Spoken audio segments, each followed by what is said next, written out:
We are in Genesis, finishing up chapter 5, beginning chapter 6 tonight. And in chapter 5, verse 25 through 27, I want to look at the name Methuselah, just show you something from the Hebrew. It's on the first page of the notes. I may find this more interesting than you do, but here it is. It says, when Methuselah had lived 187 years, he fathered Lamech. Methuselah lived after he fathered Lamech 782 years and had other sons and daughters. Thus all the days of Methuselah were 969 years. Now Methuselah was the name Enoch gave his son. And Enoch apparently had a vision. He walked with God. He was taken by God. And Methuselah, if you look down there, I've got Genesis 5:22 also in the Hebrew text box there. And the word Methuselah is in a box. And the word Methuselah is made up of this. In the Hebrew, you're going to have, if I can do this, I don't know if I should even try. There, going backwards, there's the M sound and then the T sound looking like this. It should be written a little bit nicer than that. And the point here is there are no vowels. That's M, that's T. M, T, reading backwards. That's this sound right here.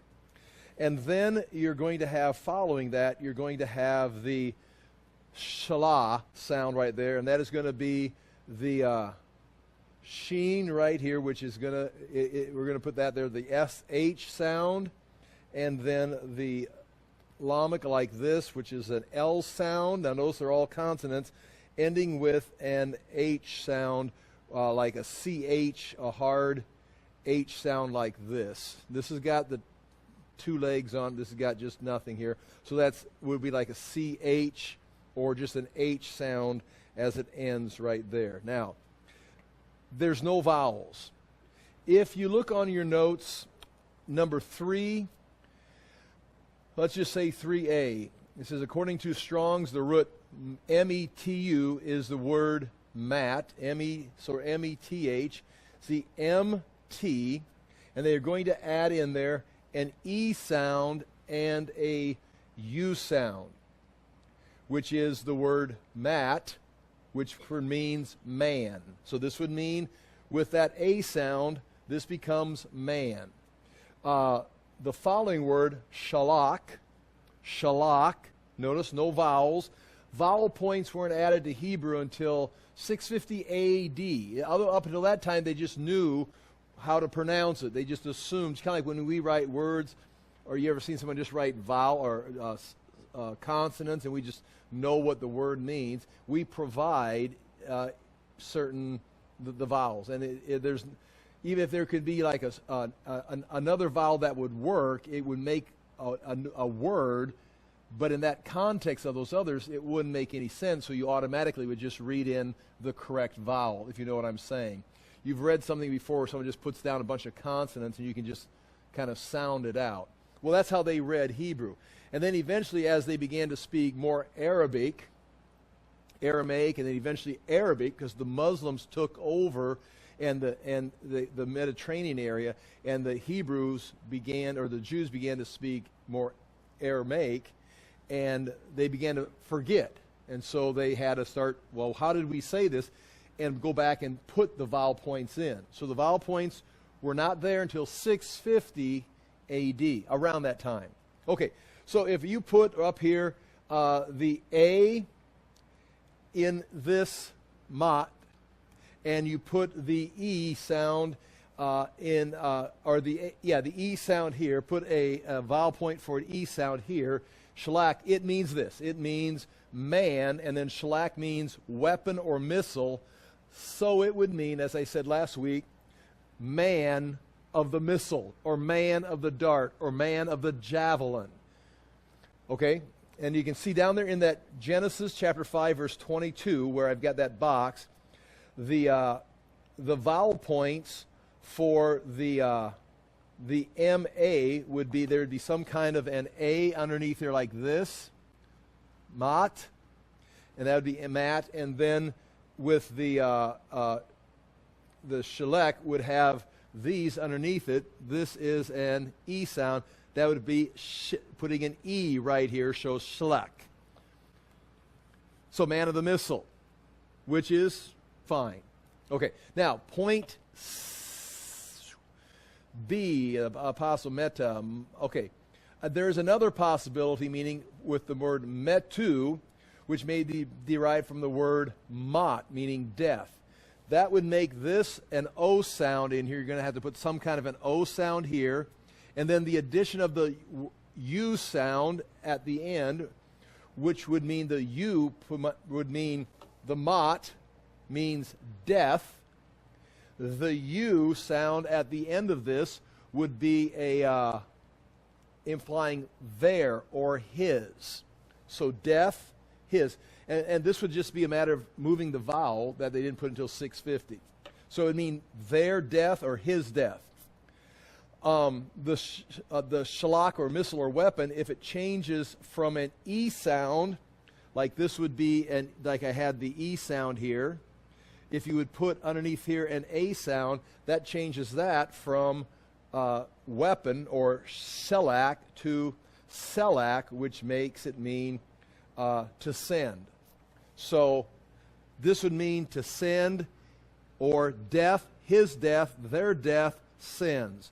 So it could mean man of the javelin, or man of the missile, or it can mean death, his death sends.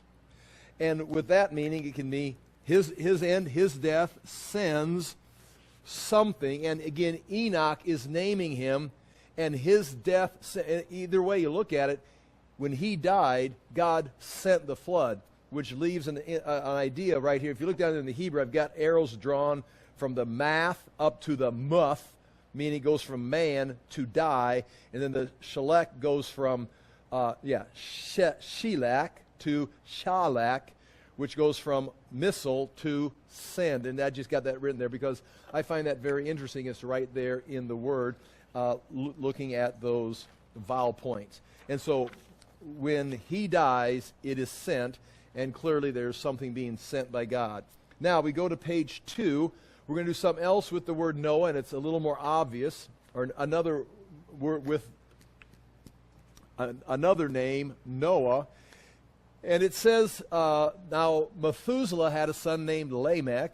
Lamech had lived 182 years, Genesis 5:28 through 31. He fathered a son and called him Noah, saying, out of the ground that the Lord has cursed, this one shall bring us relief from our work and from the painful toil of our hands.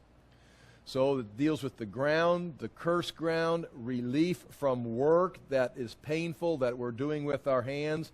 It says, this one will bring relief. So Noah, it's going to bring relief. There's something that they've got a problem, but Noah's going to bring relief to man from the ground.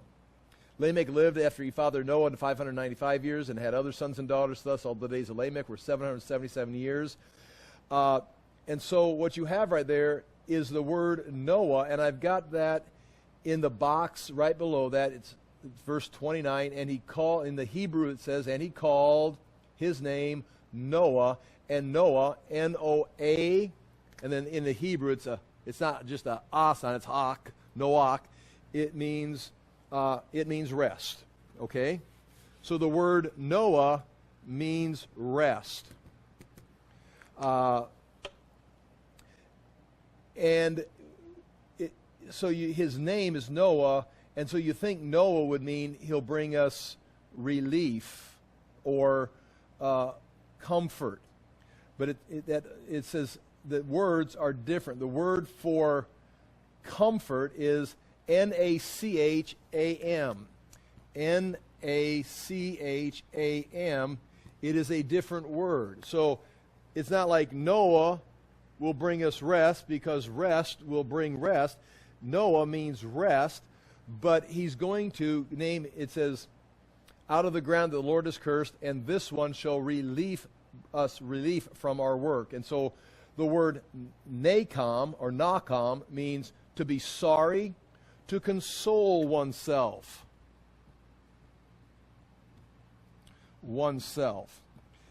And so there's just an interesting thing there. I've got it written down here. I'll read through the points. Number one, Lamech is the only one who gives the meaning for the name of his son. It would be nice if Enoch had given us a little more information. It's just the name, which had to do with relief. And that's relief from the ground the Lord cursed, man's work, painful toil. And I write point two, Noah means rest, but comfort is a different word. Noah, point A is rest. NKHM is comfort. Now, both of these are used together in a sentence or in a verse in Ezekiel 5:13. I've got them in the boxes there. And it's in this context. It's just interesting. They're used together again in Ezekiel 5:13 when God says, "Thus shall my anger spend itself, and I will vent," and that is the word Noach, "and I will vent," or rest. It's translated, "I will vent," I will rest my fury upon them and satisfy myself. And that is the same word over here, console oneself, or to be sorry. I will console myself or comfort myself. I will cause to rest, or I will vent, and it will bring comfort to myself. So in Ezekiel 5:13, God is the one that's going to vent, and in his venting, pouring out, finding rest, he's going to console himself. And the issue is the wickedness of Israel. He's going to pour out his judgment on them, and now I'm at rest. So in one case, we see God bringing rest to mankind. We think he's talking about it. And through Noah is going to be the source of where God is going to pour out his vengeance and bring consolation to man or consolation to God. Lamech seems to be talking about there's going to be some kind of comfort for man from the cursed ground that's going to come from Noah's life.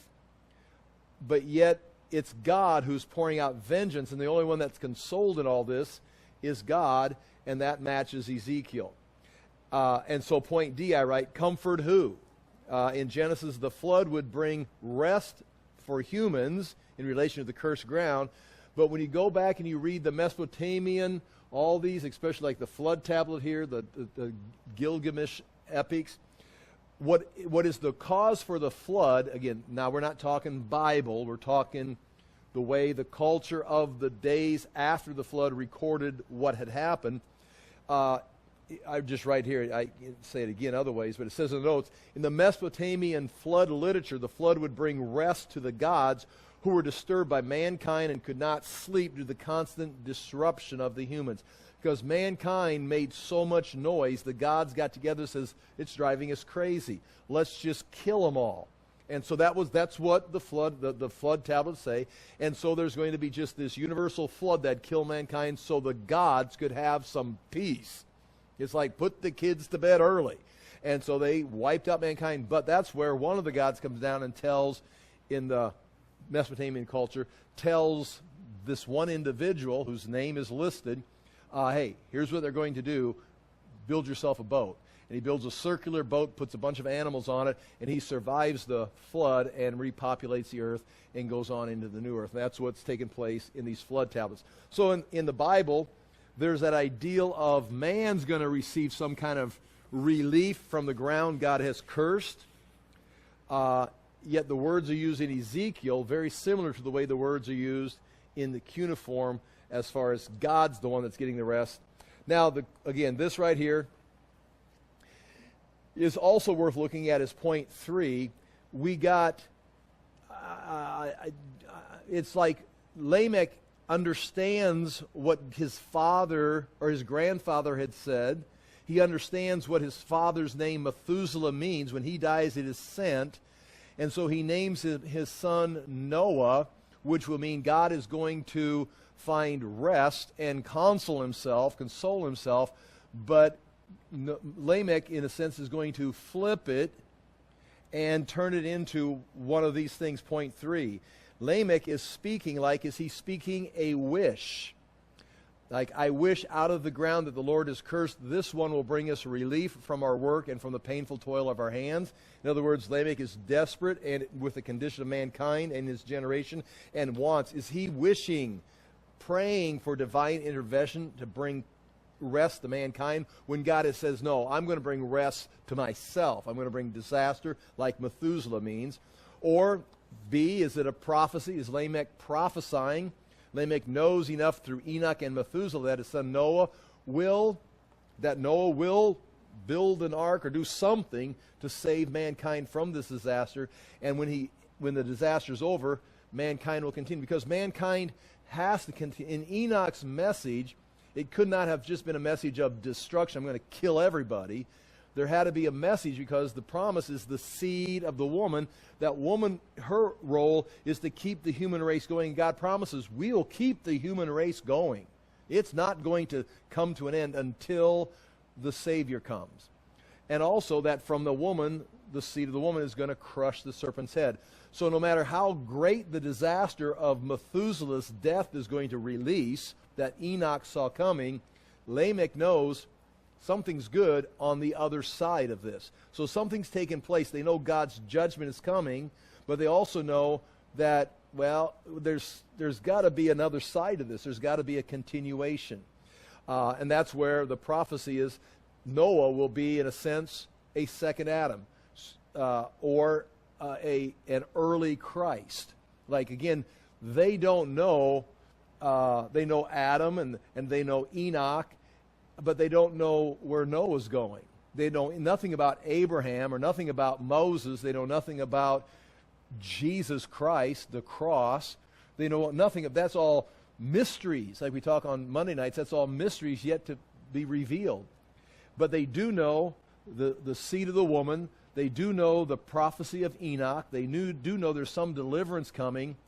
And just like we know, I was going to say think, but we know Jesus is the one who's going to take us into the new creation. We are new creations now by being born again, but we're being prepared for the new creation of the new heaven and the new earth. We're in that transition, being formed, recreated, and maturing for that stage. Well, in their minds, that would be Noah. Noah's the one that's going to take us into the next age. And when they got there, you know, I've said before, I think Noah got off the ark thinking something great. It's the millennium. It's the kingdom. He gets off the ark and everything's just mud drying up and you know, a little depressed possibly. I read that into the text. But nonetheless, Lamech may have been looking for some great manifestation of God's deliverance from this mess. He's going to bring judgment. Like we think the second coming is going to be judgment, which it will be, but it's going to also be our deliverance into the kingdom age. The flood was going to be judgment, but a deliverance into a new age that was going to bring them relief from the cursed ground that they've been having to deal with, and we're going on to the new age. Or point C, besides a prayer or a wish or a prophecy of what he thought Noah was going to do, Lamech's words may foresee Noah's work in the vineyard as a producer of grapes. So you can put all those together. It may be as a prayer, it may be a prophecy, and it was fulfilled at some level when Noah began to produce fermented grapes, wine, for mankind as kind of a gift in this coming age, which is also interesting that one of the signs of the second coming or the millennial kingdom out of Jesus' own mouth is there's going to be wine. The prophets talked about wine. Jesus spoke about wine. Jesus even used wine as a symbol of this is the new creation. This is the new beginning. Okay, so there we have that idea. Finishing up kind of from last week, those verses about Methuselah and Noah's names. And chapter 5 ends, after Noah was 500 years old, Noah fathered Shem, Ham, and Japheth. Of course, Shem is going to be the one who is going to be Abraham's descendants, Abraham is going to be a descendant from Shem, and then Ham and Japheth. And this picks up, like it says in point 2 there, in chapter 9. So we're going to go through chapter 6, chapter 7, chapter 8, and at the end of chapter 9, we pick this exact verse up, and we begin talking about the descendants of Ham and Japheth, and then going into Shem, leading on into Abraham. So that we'll just leave that there. Noah's got 3 sons. They're going to get on the ark with him. It appears that Japheth, I would say right now, Japheth is the oldest. Shem is 2 years younger. And then if we just play the odds, we'll say Ham's 2 years younger than him. Does Noah only have 3 sons? He may have had more children, especially since he's 500 years old. He may have had many, many other children that all died in the flood. These may be the 3 that went with him on the ark. After he gets off the ark, he's going to have more sons and daughters. So there we leave it right there, Shem, Ham, and Japheth. And now the focus is going to be on Noah and the ark and the flood. But we've got some major verses to look at here. And I'll read in Genesis chapter 6 in the NIV, and then we'll go to the text. And this is going to take us, I'm sorry, it will take us a couple weeks to get through. I can shoot through it if you want me to, just shoot through and just keep flying through. But there are some things to look at here and things to be challenged or questioned.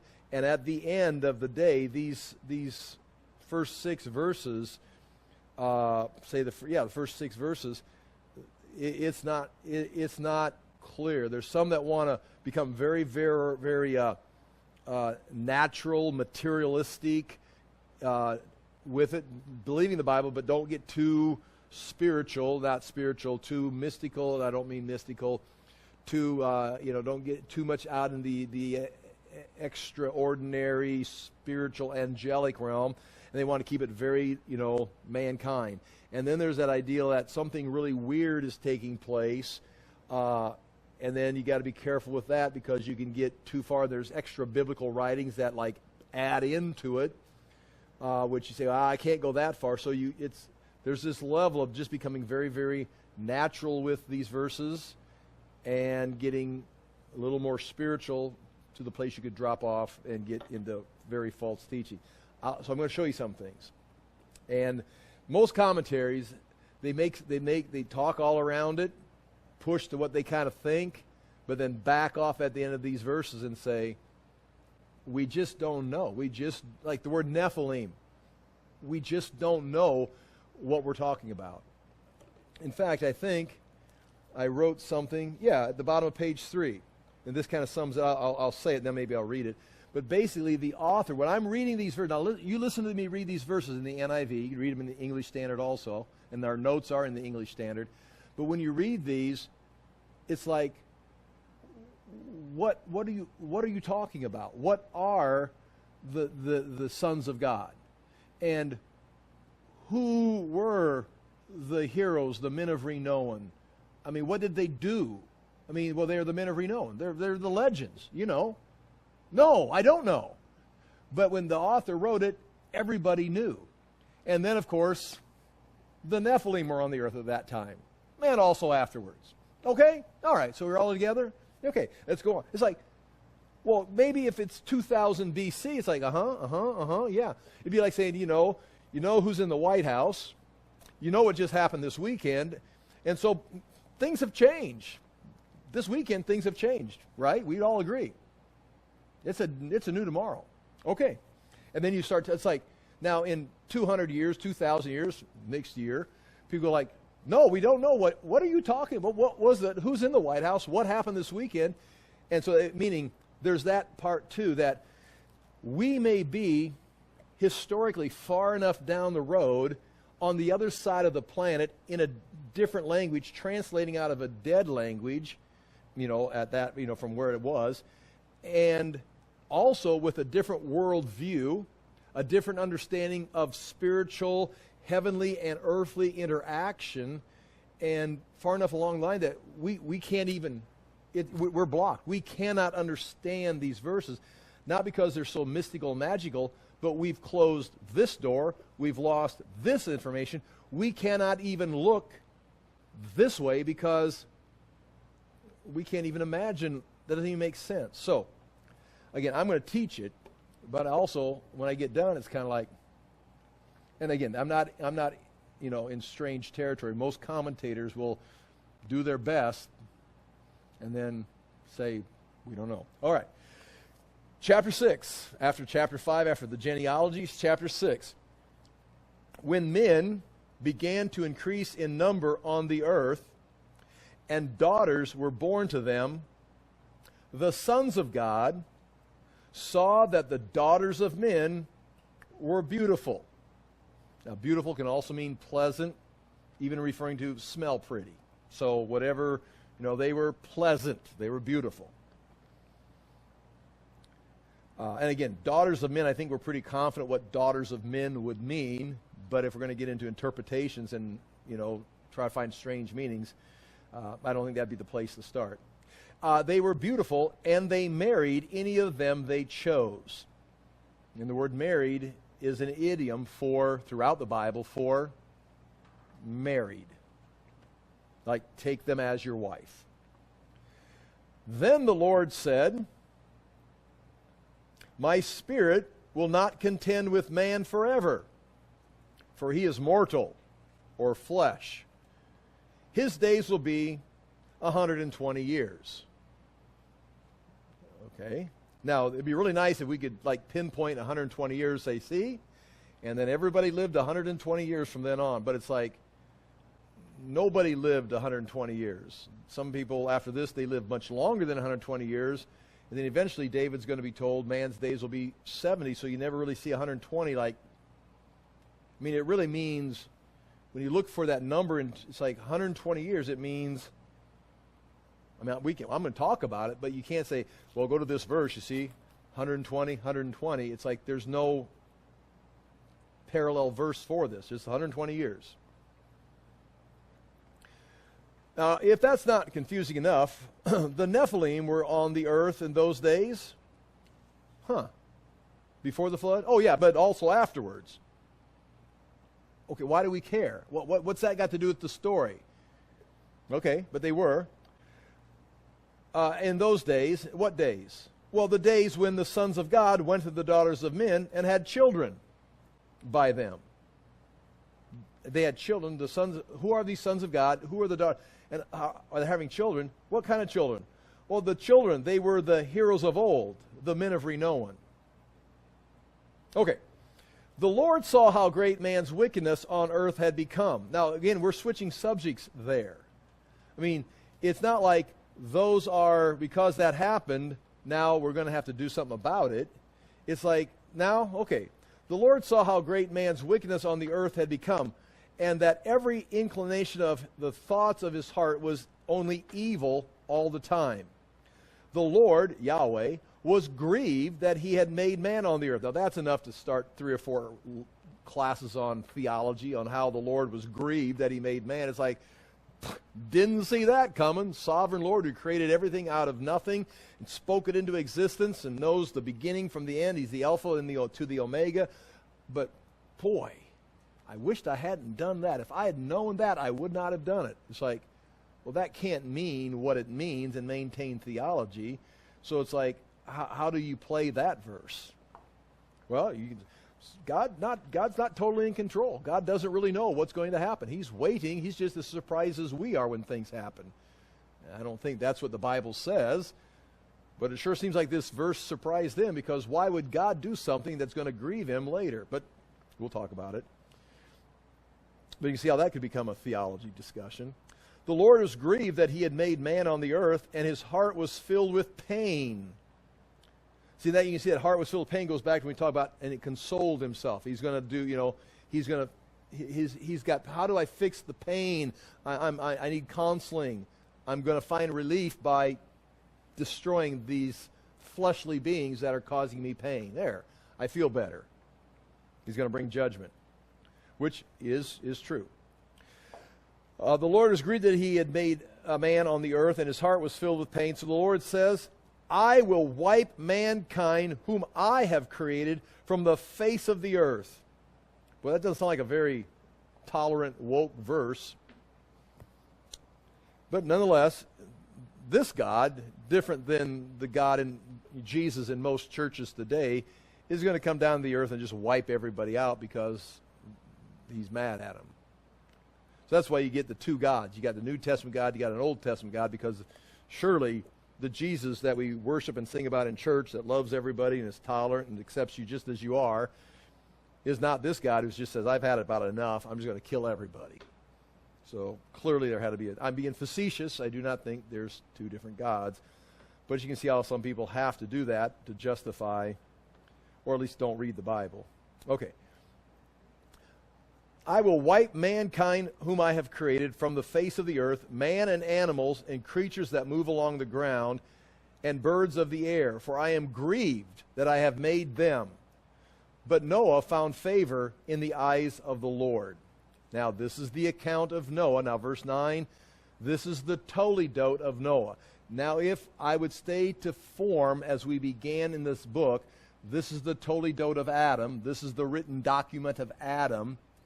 Right here, verse 9, we're not going to go there tonight, but I will suggest in verse 9, this is where Moses puts down the Toledot of Adam, says, okay, well, that's everything I'm going to get from that paper, puts that book back on the shelf and says, now, about Noah's words. Now, this is what Noah wrote down. This is the Toledot, this is the written document now of Noah.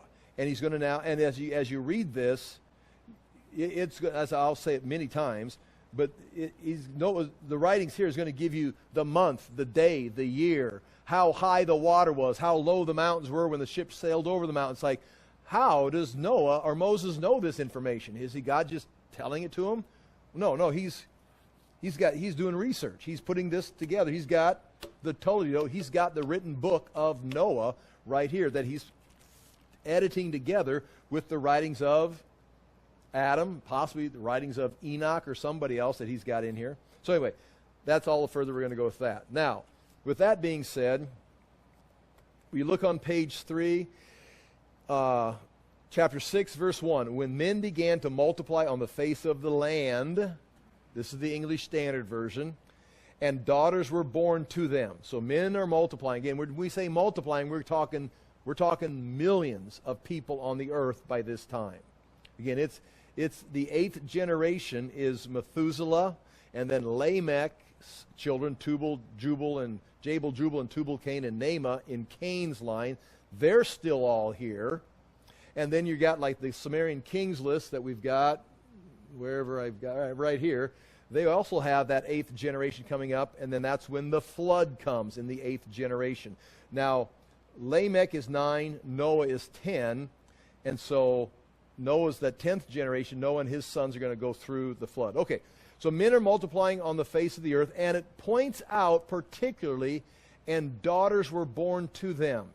I think that's probably drawn our attention to the women, the female, the one who's going to be producing the other men. And there's daughters that are born. I don't know if that's trying to say that there's been a lot of sons born and only a few daughters, and now all of a sudden there's more daughters being born. I don't think that's the point. I think it's just drawing our attention. Men are increasing, or humanity is increasing, not just men, but humanity is increasing. And now let's look at the daughters of man and see what happens. And chapter 6, verse 2, the sons of God saw that the daughters of man were attractive. I think it's pretty clear the daughters of man means women. Okay? I mean, I don't want to spend time trying to show you the wording and stuff. They're the women. They're the female that was produced by mankind. There's women.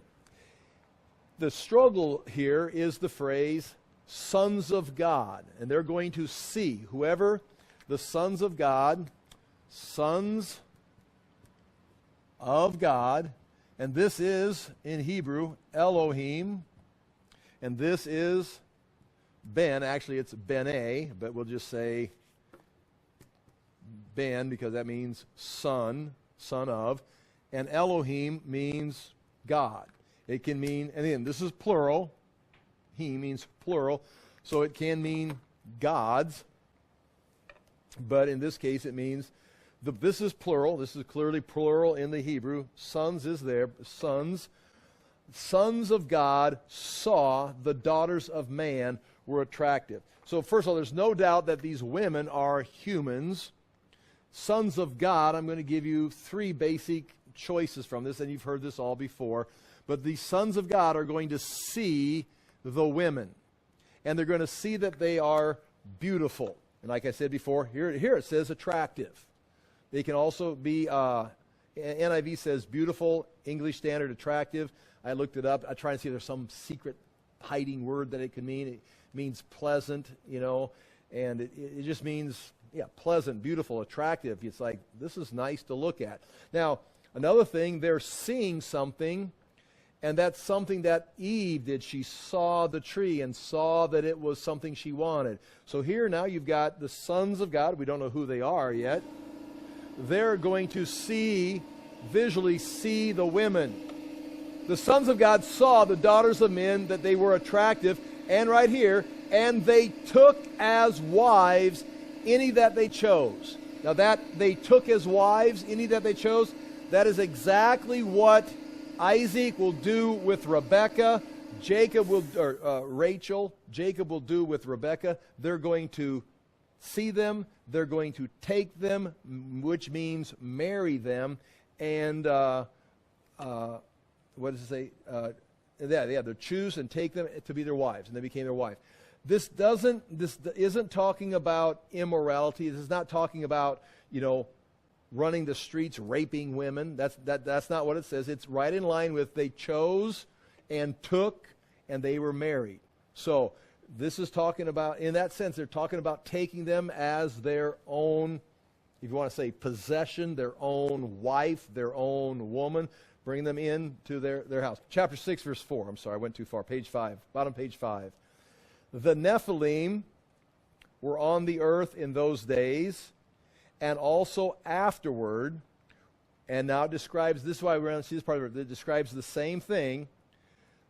When the sons of God came into the daughters of man, and they bore children to them. These were the mighty men who were of old, the men of renown. Okay, so with that being said, turn the page to, and I'm going to give you a quick rundown here of your options. And again, I think you know this, and I don't want to bore you with it. But I do want to, maybe add some details. So there's 3 basic options. I've got a number 1, 2, 3 right there. 1 option, 2 option, 3 options is the sons of God are the good boys. They would be like the sons of Seth. And the daughters of men are daughters of men, but they would be bad girls. Like the line of Cain. So you're taking the chosen line of Seth and Cain. That's everybody on earth comes from Seth or Cain at this time. And so this would be Seth's line, the good boys, and the bad girls would be, Naamah would be one of them, Cain's great-great-great-great-granddaughter. That's one option. So that would mean sons of God are men from Seth.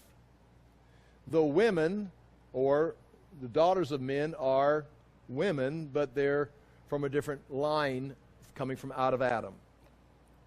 2, the sons of God are the sons of kings. The sons of God are royalty. The daughters of men would be common.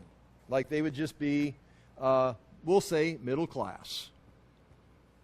So now what we're talking about here is we're talking about the royalty building a harem. They can just ride their chariots and I'll take her, and they're just collecting a harem, and they're taking just women. These are the daughters of men, would be just middle class people. The sons of God are royalty. They are ruling for God on the earth. I'll do the third one here. We'll go back and look at it. Or number 3, the sons of God are angels, or some spiritual. They're a class of angels, and the daughters of men would be women, daughters of men, just anybody. They could be royal, they could be common, they could be slaves, they could be middle class, But the angels are seeing something, the beautiful women, and just like Eve saw something beautiful in the tree and wanted it, these angels, and she couldn't have it, she was not supposed to take it, these angels see something they're not supposed to have, but they want it.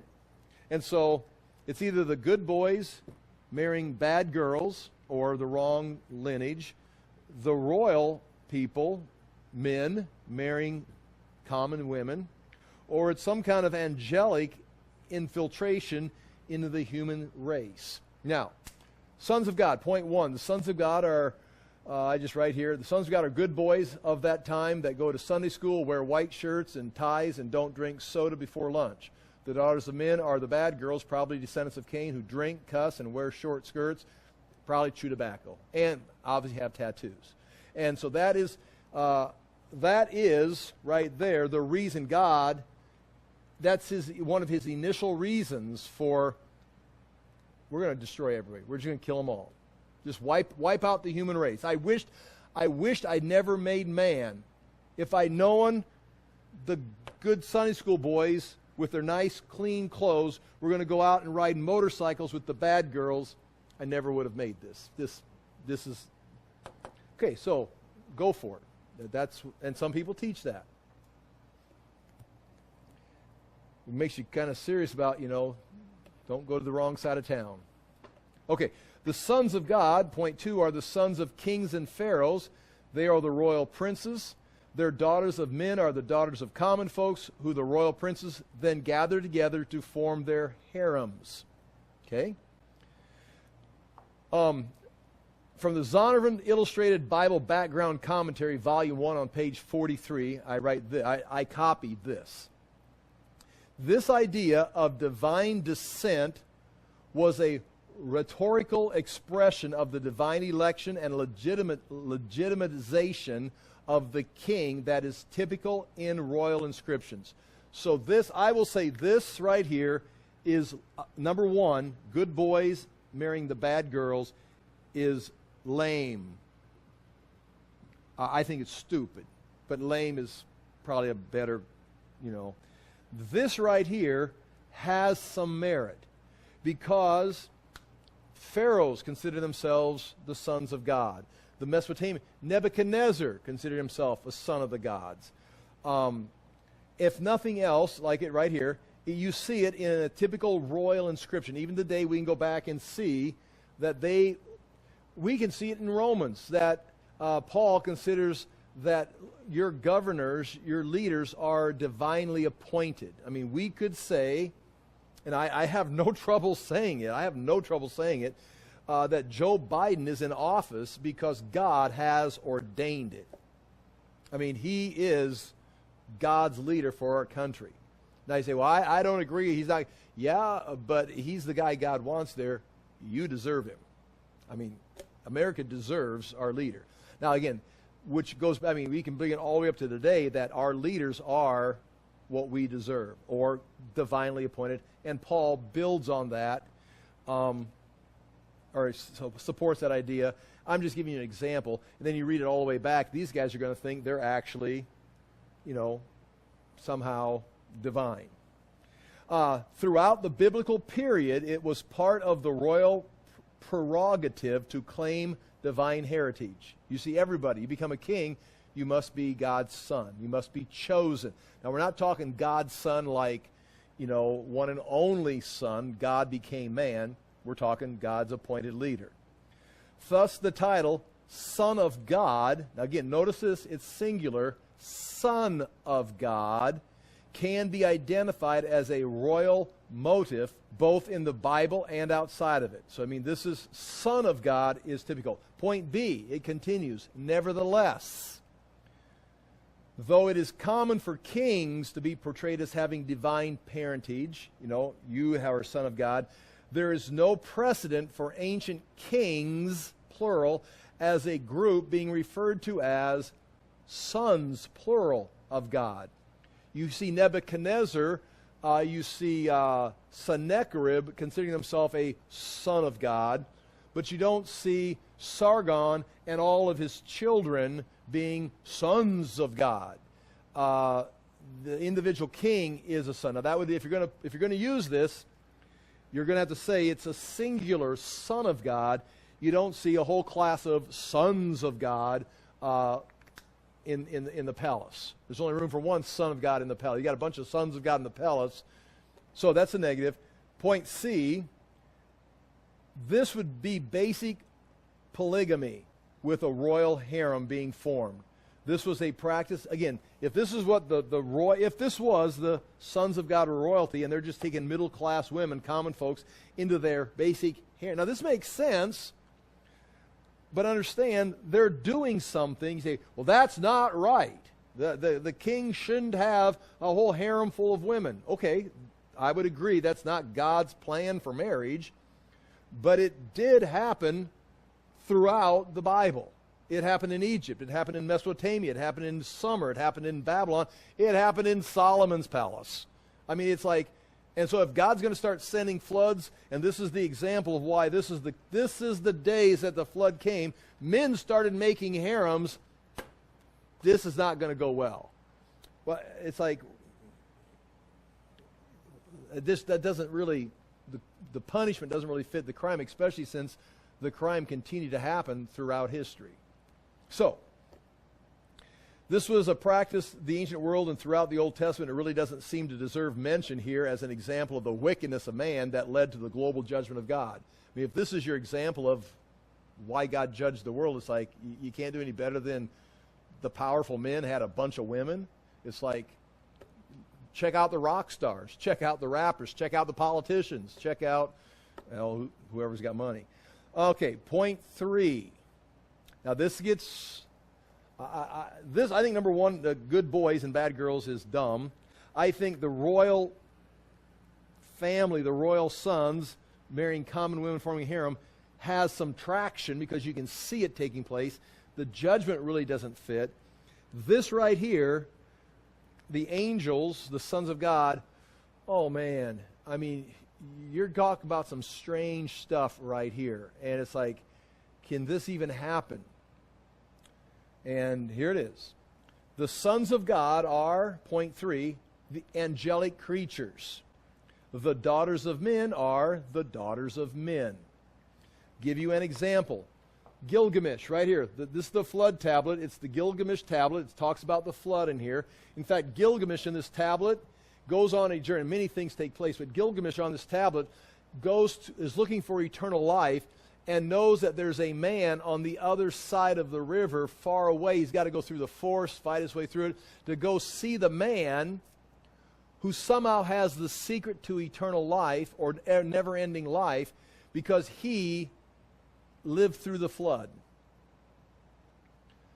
So as you read this, it's talking about an old man who lived in the days before the flood, lived through the flood, and his name would be in this document, but it would either be Noah or Shem. If this was, and this Gilgamesh that's mentioned here is an actual historical king mentioned on, his name is also here on the Sumerian king list. Now, a lot of legends and epic stories are written about him, but it's just interesting that he goes to a faraway place, like goes across the Euphrates and goes up north and goes through the forests of Lebanon to get out by the ocean, by the sea, on an island where he can meet with the guy. And he does. He meets him, and he gives him advice and then sends him back. And if with the Bible and this were to parallel, that would be he went to see Noah, who was still alive at the time, or Shem, who was still alive at the time, which isn't hard to imagine since Shem was alive way up here into, as we know on the charts, the days of Isaac. Okay. Anyway, Gilgamesh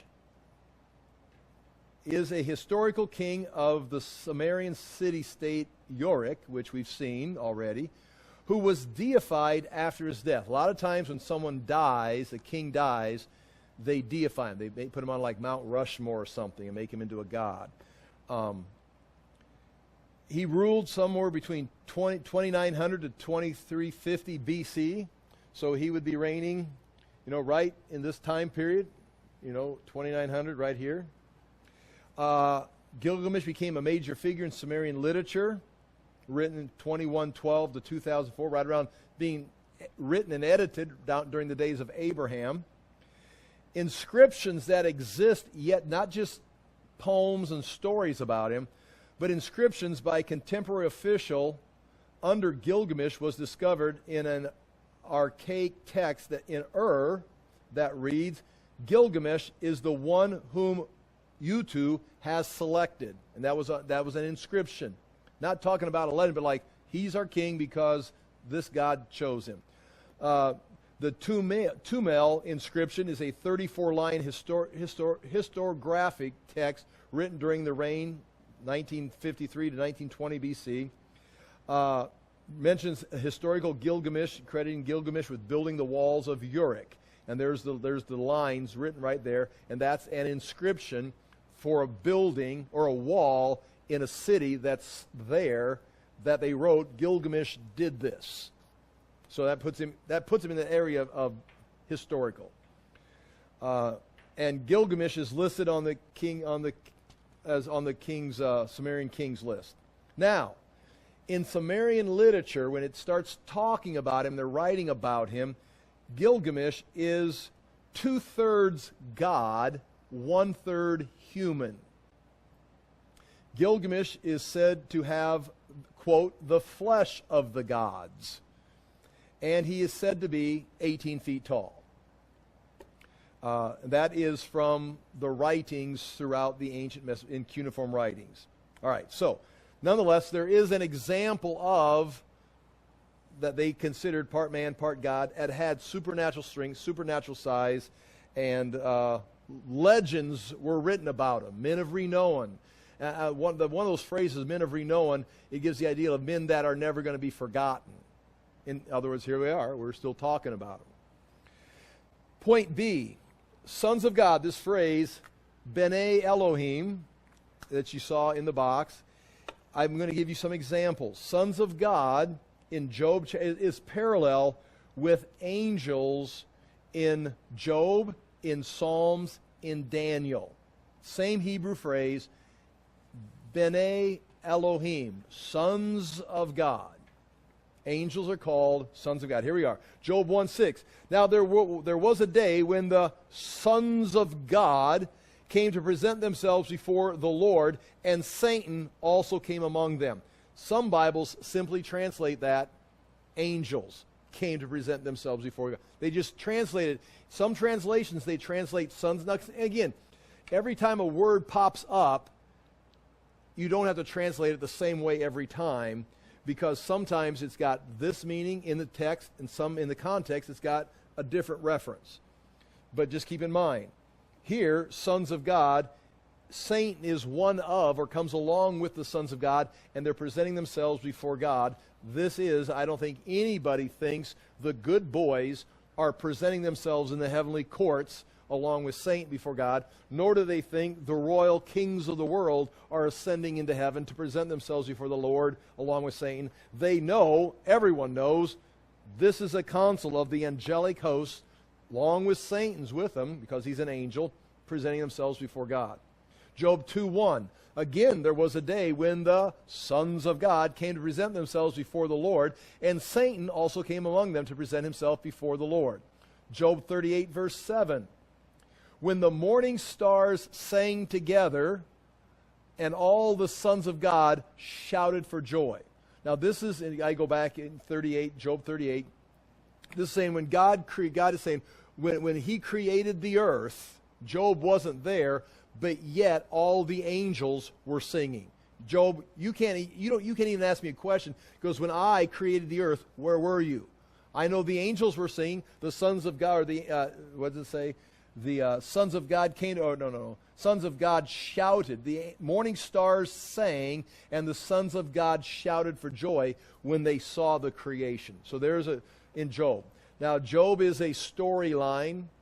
Psalms now, Psalms they're poetry, lyrics.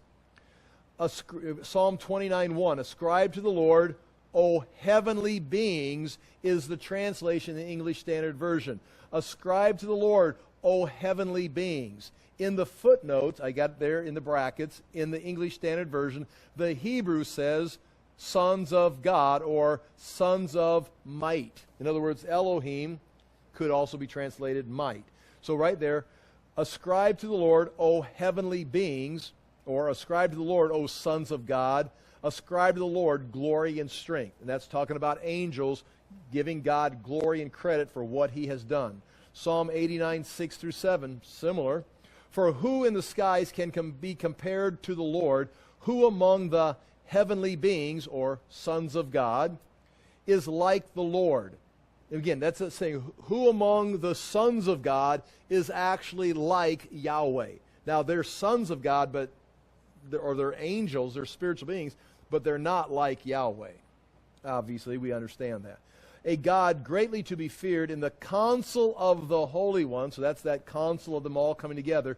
He's greatly to be feared and awesome above all who are around him. So clearly, sons of God in Job and Psalms is clearly referring to angelic beings. And finally, Daniel 3:25. This is when Daniel's interpreting the dream for Nebuchadnezzar. He answered and says, but I see, excuse me, I'm wrong. This is the fiery furnace.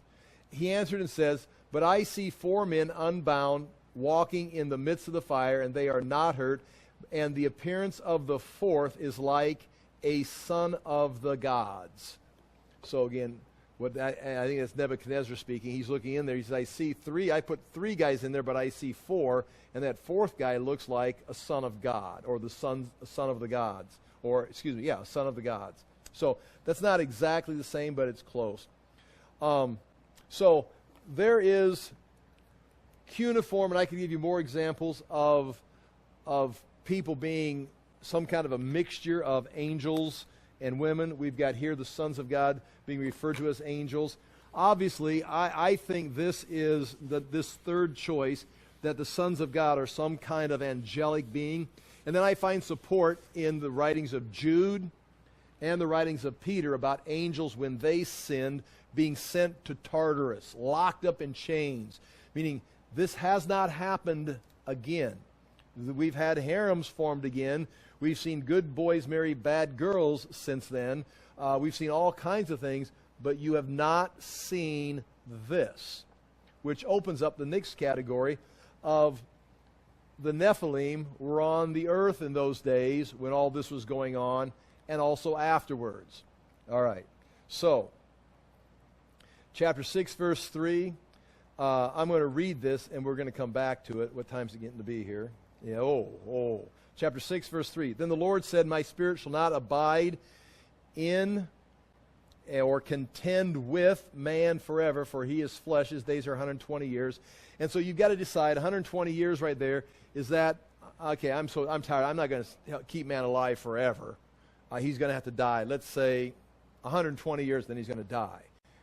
Well, that could be, but Abraham's going to live 175, and he's going to taper down. Eventually, David's going to live 70. So it takes about 1,000 years to get to 120 and then down to 70. And that could be more likely, you understand, he's looking at the situation and says, I'm not going to put up with this forever. I'm not going to put up with this kind of stuff going on forever because man is mortal.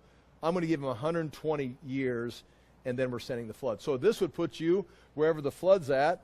This would put you this chapter 120 years before Methuselah dies. So he's saying there's 120 years. Most commentators go with the 120 years until the flood. But again, it's not that clear. And the reason he's doing it is God is flesh, or man is flesh. Okay, chapter 6, verse 4, and I've got to quit. The Nephilim, now understand, we've talked about women, daughters of man. We've talked about the sons of God, and you can decide what you think that is. They're going to have offspring. Okay, so if this is a woman and this is a royal man, or this is a woman and this is a bad woman, this is a naughty or a good guy, either case those are men, and so their offspring are what? More men. They're just, mom and dad are from a different class, or mom and dad they go to 2 different churches, or they're 2 different cultures. They're just men. But if these are angels, some kind of spiritual species, and these are men, daughters of women, daughters of men, women, then these offspring are some kind of hybrid. They're half man, half angel. They're not supposed to be here. They're something that God doesn't want on the earth, and he's grieved that this happened. In other words, he's not grieved that he made man particularly. I mean, again, he says he grieved that he made man, but he's not going to wipe mankind out, but this is not part of the plan. Now, and again, Nephilim. It says, chapter 6 verse 4, the Nephilim were on the earth in those days. What days? And also afterwards, when the sons of God went to the daughters of men and bore children by them, then the Nephilim were also there. Now, I like to say the offspring were the Nephilim. But that's not what it says. It's not explicit.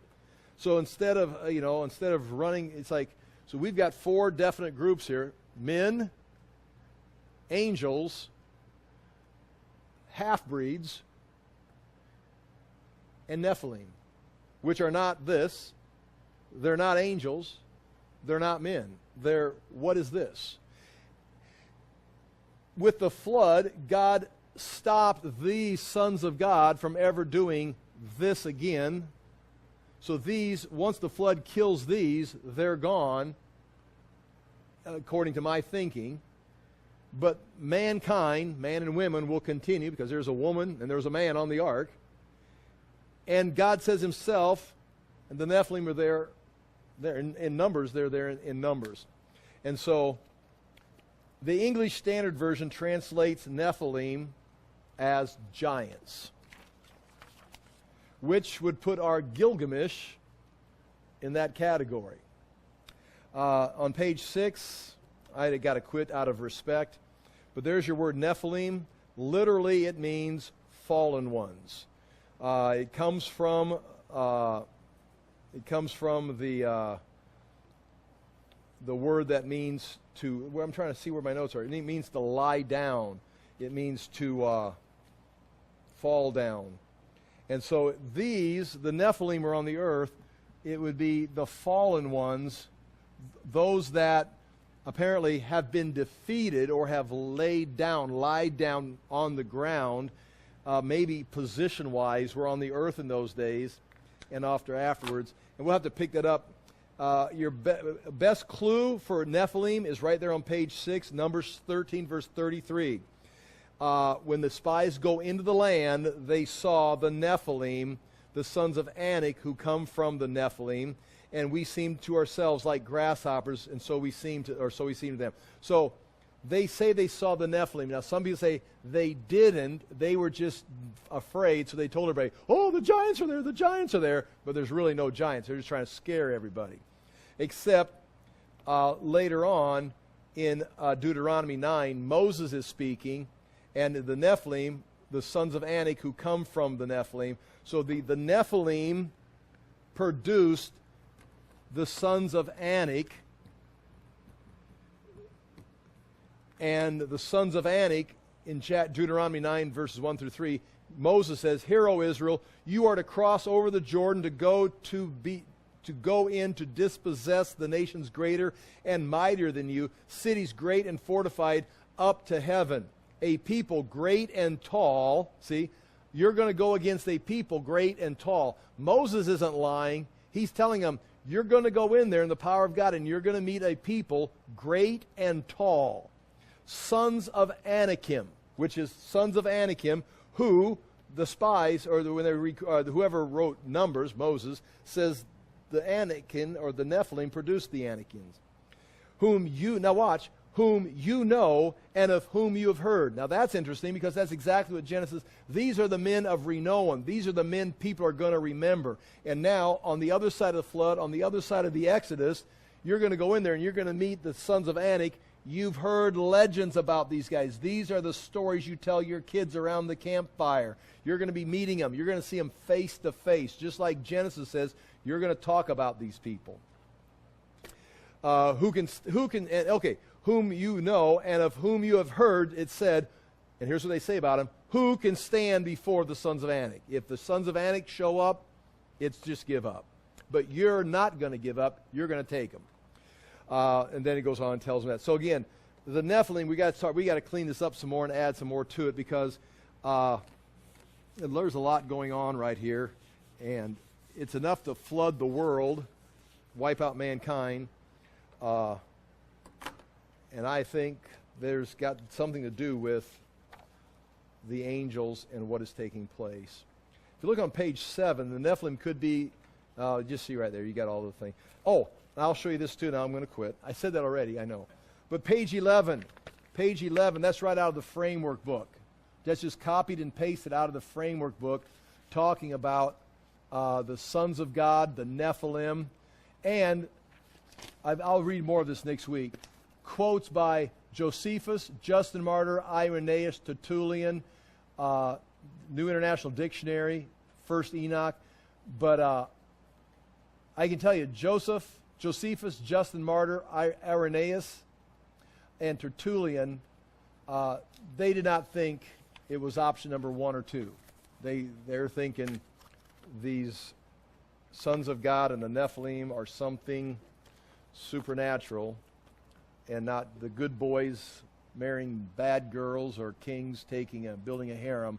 They're seeing something bigger take place here, and I think so too, and it makes sense. I think it was Satan's attack to destroy the seed of the woman, to pervert the bloodline, to genetically infiltrate humanity. So God's promise that the sons, the seed of the woman would crush the serpent's head, he's going to infiltrate it so that there's no possible seed of the woman left that could crush his head. He's infiltrating. And that's why it says in Hebrews, for surely it's Abraham's descendants, not angels. God has not helped the angels. He's going to save Abraham's descendants, not the angels. So I think it's a satanic attack against the promise in the garden. And if God hadn't stopped it, that we would have lost it, if that's possible. But God said, no, we're going to stop this. And then they were locked up. We'll talk more next week. I appreciate you being here. It really means a lot to me that you're here. Father, we thank you for the chance to look into these things. We thank you for your word. I ask that we would handle it diligently, that we would not speculate, but we would allow it to lead us in truth, give us something solid to stand on, and that we would learn to trust in you more and more each day. We ask that we might speak the things you want us to speak and live a way that is pleasing to you, especially at this time. And we ask for salvation in our own nation, that we may see more good days ahead of us, and we ask for revival in our land. In Jesus' name we pray. Amen. Thank you for your patience.